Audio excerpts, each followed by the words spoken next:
Información precisa, completa, veraz, objetiva e independiente. Directo a tu pantalla.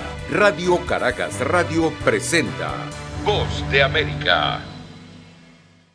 Tras más de 24 horas de la publicación de documentos judiciales que revelan que el empresario colombiano Alex Saab, acusado por Estados Unidos de lavado de activos y considerado por el gobierno del presidente Nicolás Maduro como un diplomático venezolano, colaboró como informante de la DEA, surgió un pronunciamiento desde las altas esferas gubernamentales. En conferencia de prensa y consultado por un medio de comunicación, así reaccionó Jorge Rodríguez, presidente de la Asamblea Nacional de Mayoría Chavista, y jefe de la delegación de la Mesa de Diálogo con la Oposición en México. Ahora sacan esto de Alex Saab.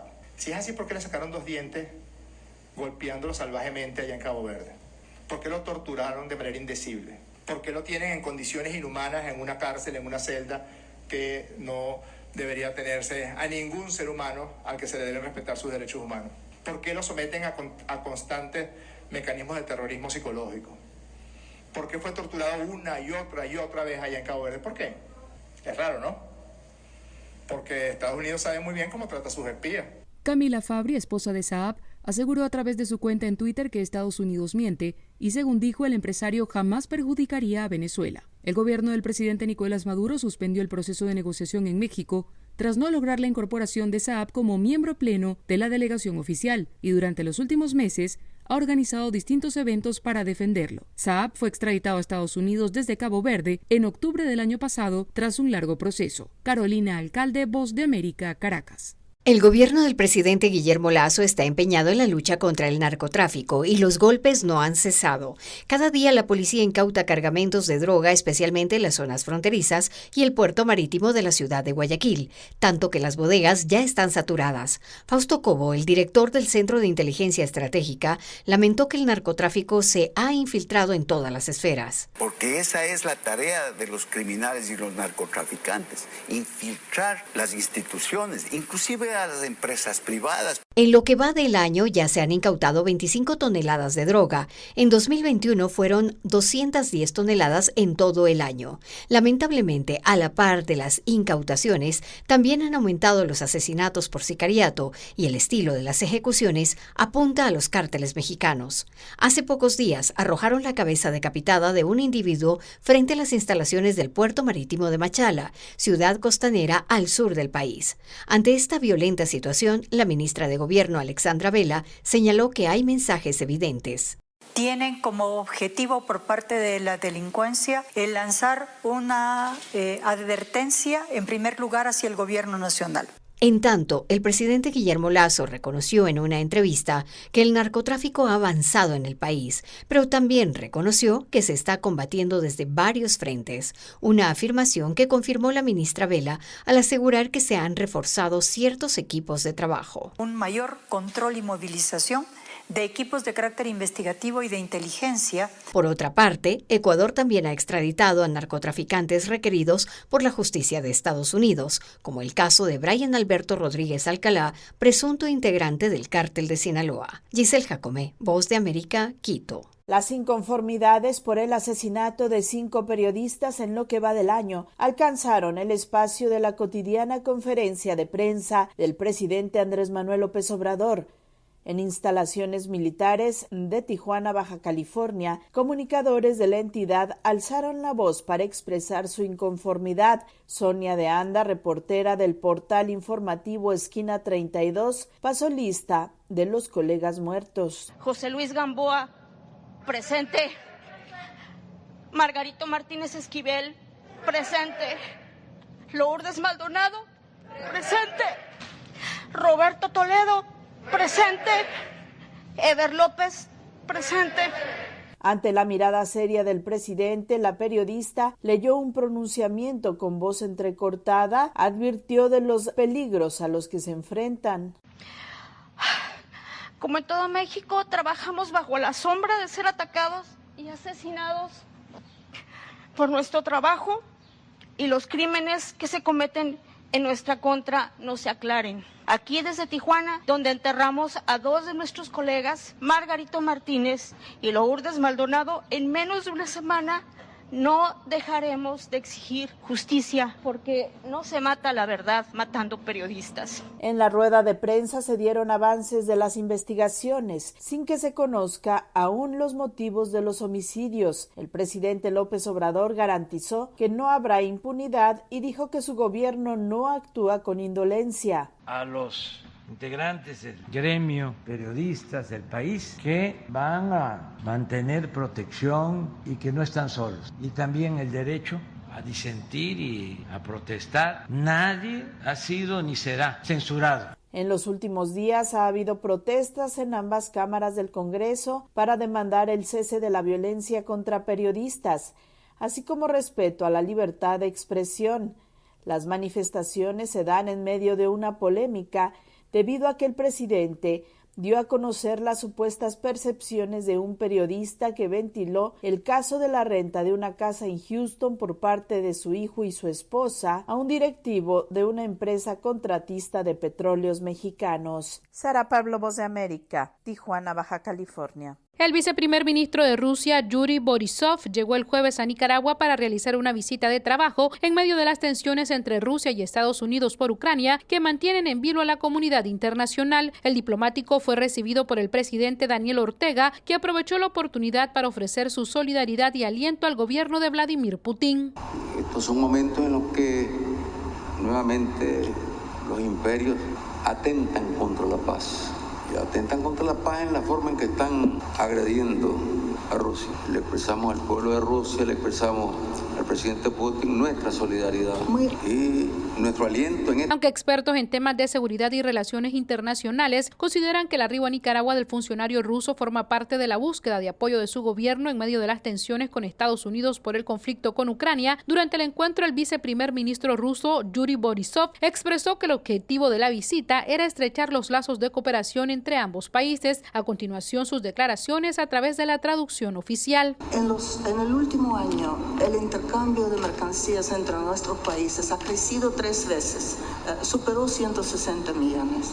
Y esto no es el límite. Dimos cuenta de que estamos en condiciones de varias veces multiplicar. Nicaragua se ha visto cada vez más aislada bajo las sanciones económicas impuestas por Estados Unidos y la Unión Europea, acusando al presidente Daniel Ortega de socavar las instituciones democráticas para mantenerse en el poder. También ha sufrido una enorme crisis económica y política, y Rusia ha sido uno de sus principales aliados internacionales. Daliana Ocaña, Voz de América, Nicaragua. Nueva jornada diplomática en la crisis de Europa del Este, que lleva ya semanas alimentando las tensiones entre Occidente y Oriente. Desde Estados Unidos insisten en que una incursión militar rusa podría suceder en los próximos días, y hoy el presidente Biden mantendrá una reunión telefónica con las principales naciones de Occidente, los líderes de Canadá, Francia, Reino Unido, Alemania, Italia, Polonia, Rumanía, la Unión Europea y la OTAN. Conversarán en una llamada para abordar el despliegue militar ruso en la frontera con Ucrania y avanzar en la disuasión militar rusa y la diplomacia. Por su parte, el Ministerio de Defensa ruso anunció esta mañana la retirada de más tanques y unidades militares desplegados cerca de la frontera con Ucrania. Además, aviones bombarderos que estaban en la península anexionada de Crimea también regresaron a sus bases permanentes. Desde Occidente insisten en que no observan ninguna señal de desescalada sobre el terreno, sino que de lo contrario aseguran que Rusia continúa reforzando sus efectivos militares alrededor de Ucrania. El presidente Joe Biden remarcó una vez más que una invasión rusa podría darse en un futuro muy cercano, y esta fue su respuesta cuando le preguntaron cuán grande es el riesgo de un ataque ruso.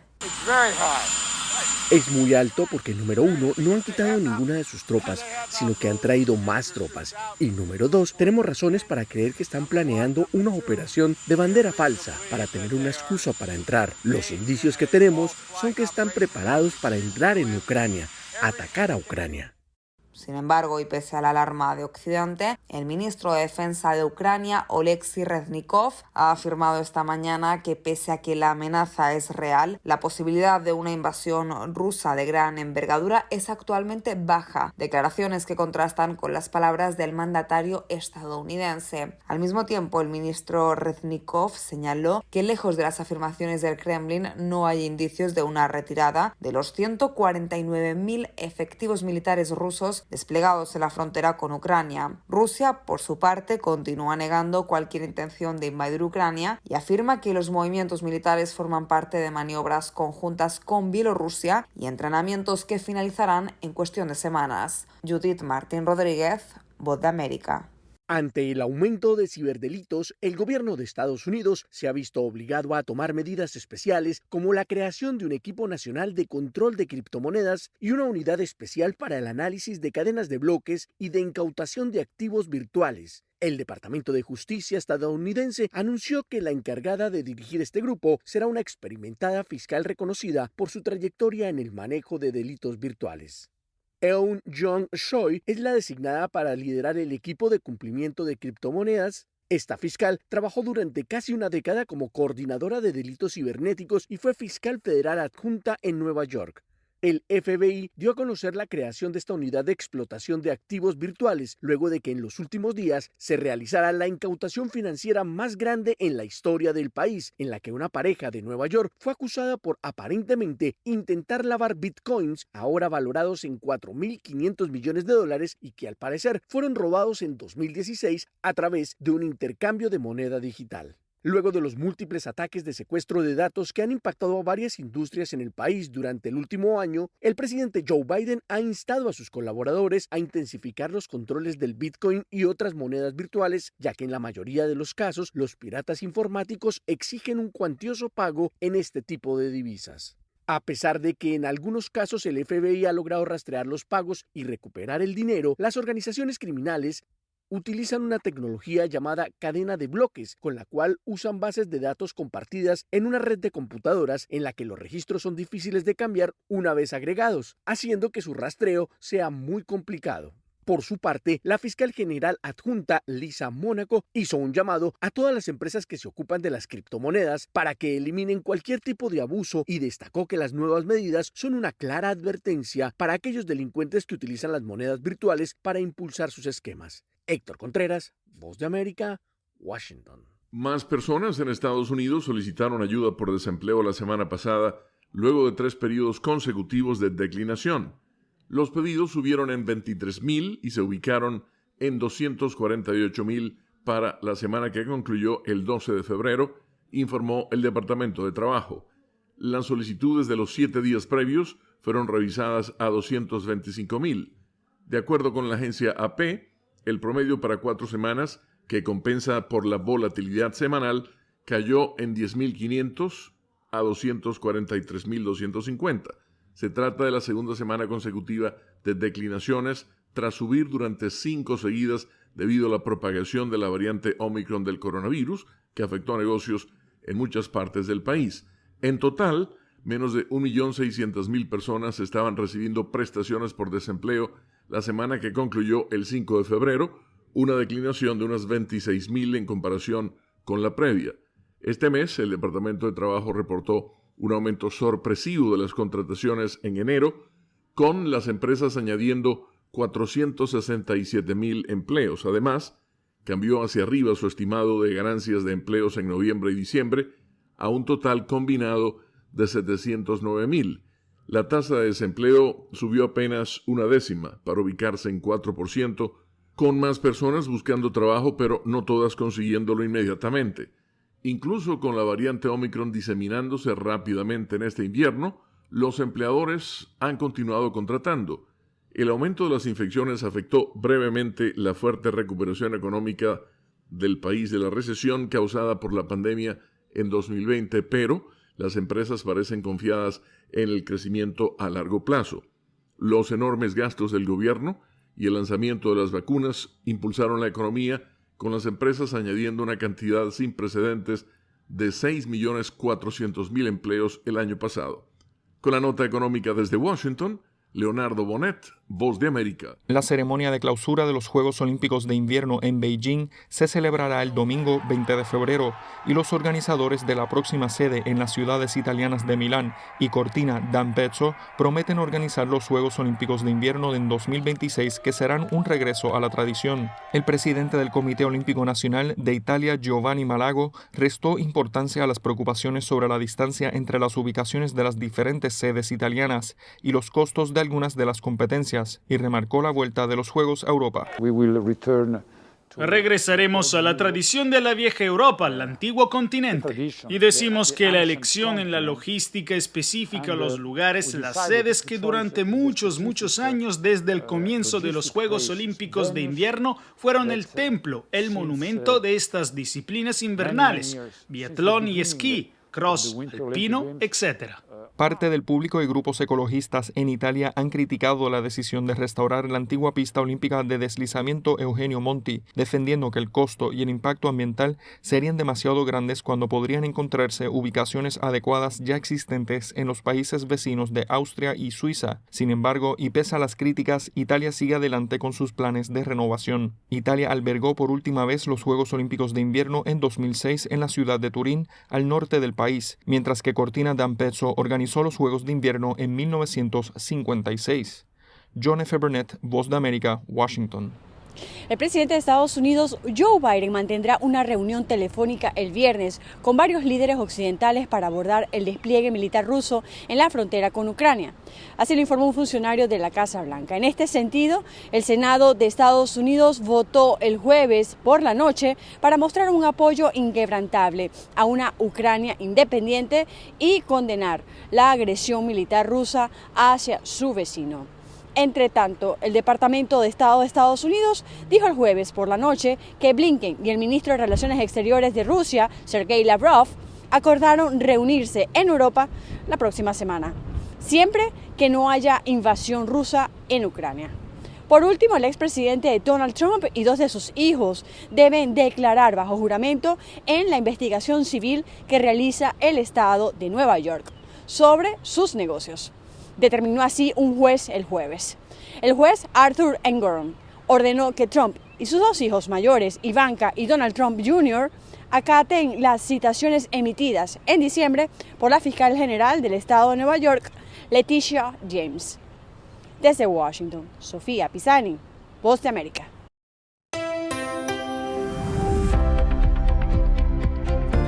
Cordiales saludos a nuestra audiencia desde Washington. Soy John F. Burnett y hoy en Conversando con la Voz de América abordamos el tema de la aprobación de una ley en Venezuela que contempla imponer impuestos de hasta un 20% a operaciones que se lleven a cabo en moneda extranjera o criptomonedas.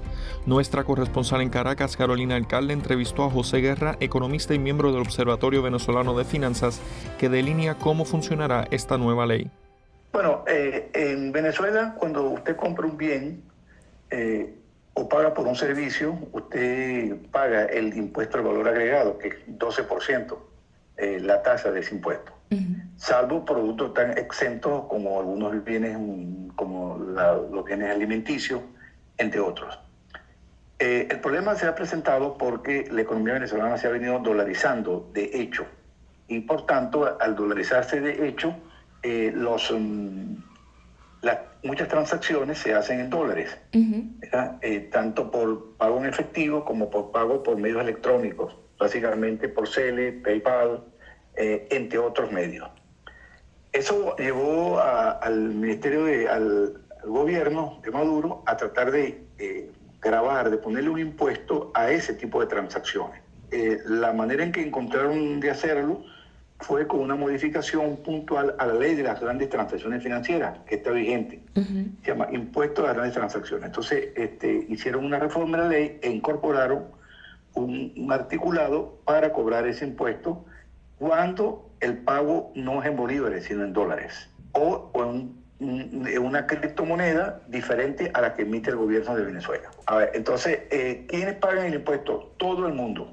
Todo el que haga un acto de compra y venta de cualquier bien o el pago de cualquier servicio en dólares o en criptoactivo tiene que pagar el impuesto. Es decir, una persona que va a una farmacia y necesita comprar algo que cueste $2 debe pagar ese impuesto. Debe pagar ese impuesto, no, porque no hay excepciones allí.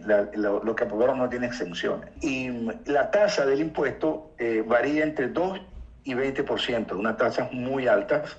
El impuesto a las transacciones financieras en Venezuela, cuando se empezó a aplicar, empezó con 0,50 y luego en algunos casos fue 0,75 y nunca pasó de 1%. Entonces aquí se pone un piso de 2 y un máximo de 20. 20 es una tasa de impuesto prácticamente que va a ser prohibitivo la compra de cualquier bien, y obviamente mientras mayor sea la tasa a la cual se cobre el impuesto, mayor es el estímulo a la actividad ilegal, ilícita, porque la gente va a tratar de eludir el impuesto. Y la manera en que eludir el impuesto es, bueno, que no te den factura, que no te den recibo por la venta, sino sencillamente tú pagas, te dan el bien y no queda registro del bien que usted compró y por tanto no paga impuestos. En este caso, profesor, la ley pudiera impactar mayormente a empresas grandes que obligatoriamente deben estar facturando, que son muy fiscalizadas, y quizás quienes puedan evadir más impuestos sean negocios pequeños.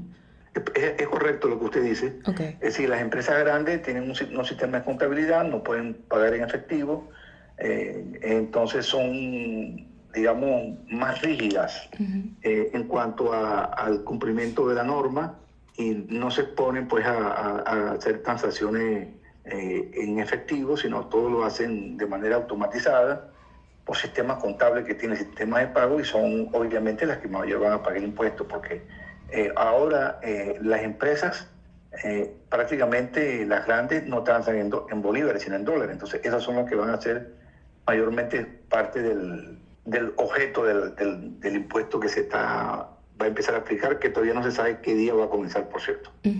Ahora, profesor, ¿por qué considera que el gobierno aprueba esta ley? Bueno, porque ellos ya se han dado cuenta que hay un volumen de transacciones importantes, están ávidos de liquidez en dólares y quieren pues gravar esas transacciones para obtener más ingresos fiscales. Esa es la explicación. Están desesperados por tener más ingresos fiscales, y la manera más fácil de encontrarlo es con ese impuesto en dólares. Era José Guerra, economista y miembro del Observatorio Venezolano de Finanzas, y sus evaluaciones de cómo la nueva norma de impuestos impacta a todo el país. Esto fue Conversando con la Voz de América.